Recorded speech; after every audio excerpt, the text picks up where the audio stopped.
Good morning, students. We had started our first lesson, class 12, lesson named The Tiger King. In this story, in this lesson, we had understood about the Maharaja of Pratibandhpuram and about his life. हमने इसमें देखा था कि किस तरह से महाराजा प्रतिबंधपुरम के जो प्रिंस क्राउन थे, उनकी किस तरह से भविष्यवाणी होती है, किस तरह से उनका ये नाम रखा गया है कि भविष्यवाणी में जो एस्ट्रोलॉजर्स होते हैं वो उन्हें क्या क्या बोलते हैं कि किस तरह से उसकी डेथ होगी है, किस नक्षत्र में उनका जन्म हुआ है। तो ऐसी वो सारी बात उसे बोलते हैं और सुनाते हैं।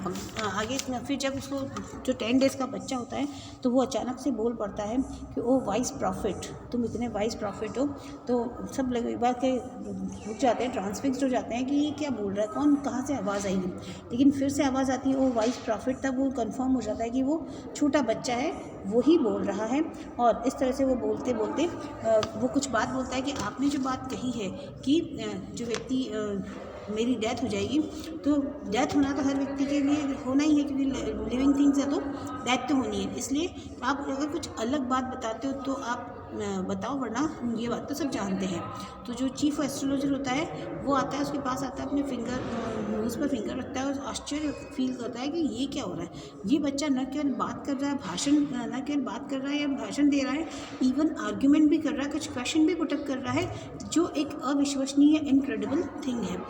तो अब वो उससे बोलते हैं कि जैसे ऐसा लग रहा है कि कोई जो वॉर बुलेटिन होती है उसको बढ़ा चढ़ा कर बताया जाता है, वैसा इसका ये लग रहा है। तो इस तरह से तो जो प्रिंस बोन होता है वो कहता है कि ठीक है, आपने मुझे बताया कि बुल मेरा जो एनिमी है, जो नक्षत्र है, तो टाइगर मुझे मारेगा। लेकिन टाइगर मारेगा, लेकिन उसकी भी आप मुझे क्या बताओ, आप क्या सोचते हो कि टाइगर को सुन के क्या मैं डर जाऊँगा, या टाइगर की बात सुन के मैं डर जाऊँगा? नहीं, टाइगर की बात सुन के मैं डरूँगा नहीं, बल्कि टाइगर जो है, लेट टाइगर्स बिहेव, जो टाइगर है उन्हें अपने आप को क्या करना होगा, बिवेयर करना होगा। Next, the prince was born in hour of the bull. तो कहता है कि मेरे को घबराने की ज़रूरत नहीं है। घबराना किसको है? घबराना टाइगर्स को है, क्योंकि उन्हें बिवेयर रहना होगा। तो सेकंड पार्ट में फिर हमने देखा था कि जो क्राउन प्रिंस जो है जैसे जैसे बड़ा होता है और वो अपने किसमें रहता है, जैसे जैसे बड़ा हो रहा है, स्ट्रॉन्गर होता जा रहा है, डे बाय डे वो स्ट्रॉन्गर भी हो रहा है। लेकिन उसे ये बात वो भूल चुका होता है कि उसे किसी के द्वारा उसको मारा जाएगा या वो टाइगर के द्वारा मारा जाएगा। लेकिन जो रूमर स्टेट में फैली हुई थी, उस रूमर की वजह से ये धीरे धीरे ये बात उसके कानों तक भी पहुंच जाती है कि जो रूमर था कि उसकी डेथ टाइगर से होगी। और इस तरह से वो क्या होता है, अब एक डिटरमाइन कर लेता है, फॉर्म कर लेता है कि निश्चय कर लेता है कि उसे टाइगर को मारना है। कितने टाइगर को मारना है? उसको 100 टाइगर को मारना है, क्योंकि उसने बोला था कि उसे 100 टाइगर मारने पर ही उसकी लाइफ बच सकती है। तो इस तरह से फिर वो क्या करता है कि अपने किंगडम में अनाउंसमेंट करवा देता है, डिक्लेरेशन करवा देता है कि कोई भी व्यक्ति जो प्रतिबंधपुरम में किसी भी व्यक्ति को टाइगर को मारने की इजाज़त नहीं है।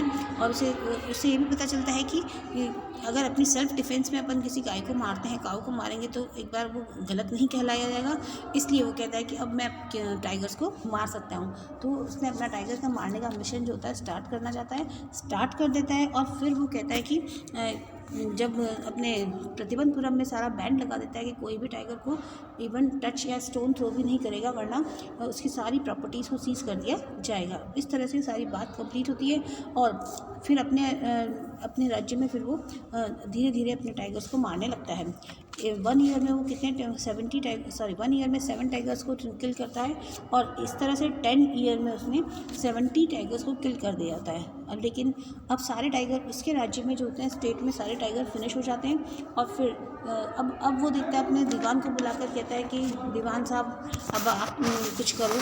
तो वो कहता है कि मैं क्या कर सकता हूँ, मैं तो कुछ भी नहीं कर सकता हूँ। तो उसको बुलाता है कि तुमने ऐसा कुछ मुझे क्या करना चाहिए, मुझे शादी कर लेनी चाहिए, ताकि जो भी आगे आने वाला जो स्टेट होगा वहाँ पर वो क्या कर पाएगा, वहाँ पर वो उनको किल कर पाएगा।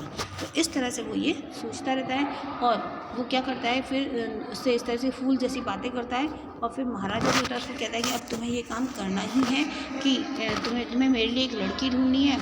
उस लड़की को ढूंढ कर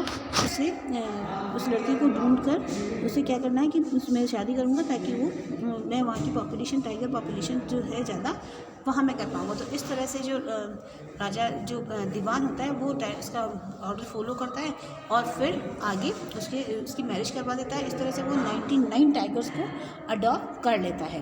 अब हमारा आता है next part. The Maharaja anxiety reached a fever pitch when there remained just one tiger to achieve his tally to 100। इस तरह से जो महाराजा की एंग्जाइटी मीन्स होता है जो चिंता होती है वो बहुत हाई पिच हाई टॉप पर पहुंच जाती है, टेंशन पहुंच जाती है। And he remained just one tiger to achieve his tally to 100। Last tiger जो होता है, लास्ट टाइगर वो बच जाता है जो उसके लिए बहुत टेंशन वाली बात होती है। He had this one thought during the day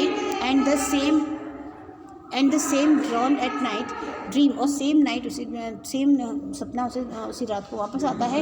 and by this time the tiger farms had run dry even in his father-in-law। ऐसा लगता है कि उसके फादर इन लॉ के किंगडम से भी सारा जो होता है ख़त्म हो जाते हैं, सारे टाइगर्स फिनिश हो जाते हैं।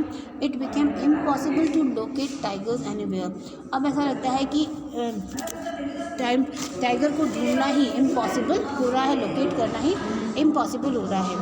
Yet only one more was needed even. अरे यार ये क्या हो रहा है, सब यही आगे क्यों बोल रहे हैं।